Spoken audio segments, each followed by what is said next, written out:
name is Ylvie Fros, and in this video I will explain to you a little bit about stelling and bending.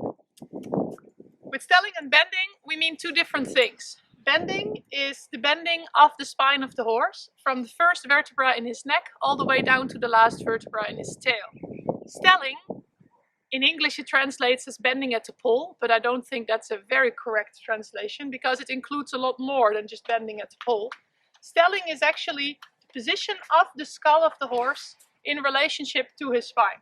So what we want is a free and movable jaw. So the first part that I'm looking for when I'm asking for bending is actually not the actual bending itself, but the stelling, which means the bending at the poll. And it's actually better described as the placement of the jaw in relationship to the spine. So what we want is that the lower jaw on the inside actually moves a bit out so that it gets under the protrusion of the atlas vertebra, which is this ridge here.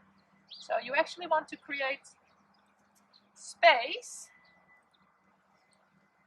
between the lower jaw and the atlas, so that all the tissue that is lying in between, such as the spit glands and lymph nodes, are free and do not get pressed together.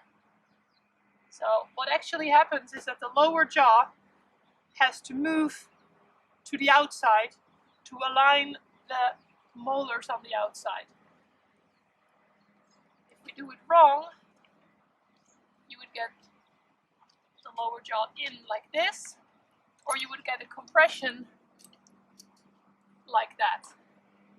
So we actually first have to ask the horse to come a bit forward down to create space between the atlas and the jaw, and then we can gently ask the jaw to move. There you go. So that his lower jaw moves in under his atlas vertebra. So you see that there's a little ridge that sticks out over his lower jaw. We'll do it to the other side as well. So if you look at it from the outside, you actually see his whole cheek coming out a little bit. His ears are supposed to stay on the same height.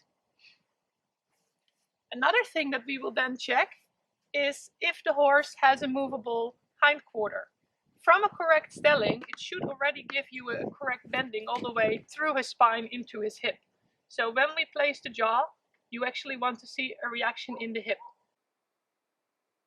So from a good stelling, you already get a good bending. A good bending is a bending that is equal from hip to ears. What actually happens is that by a correct placement of the inside hip, which should be placed slightly forward in the bending, the inside hind leg can step under the point of weight. When the inside hind leg steps under the point of weight and actually takes up that weight, the spine will rotate slightly inwards.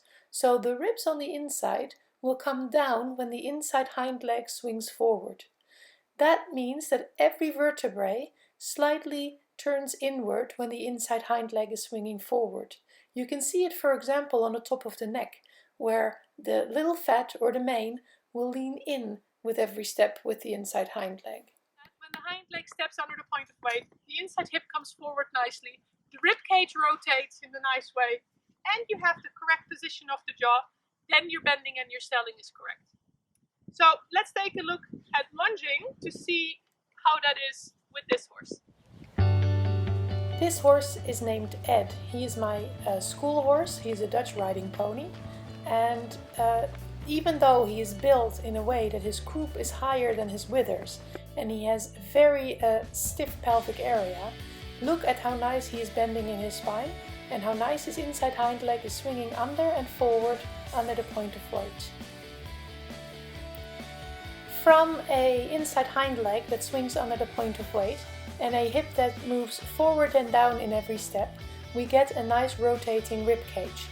Every single vertebra from his rib cage all the way through his chest and into his neck will rotate slightly inwards when his inside hind leg is coming forward. That results in the top of his neck leaning slightly in with every step, and it also results in a good stelling.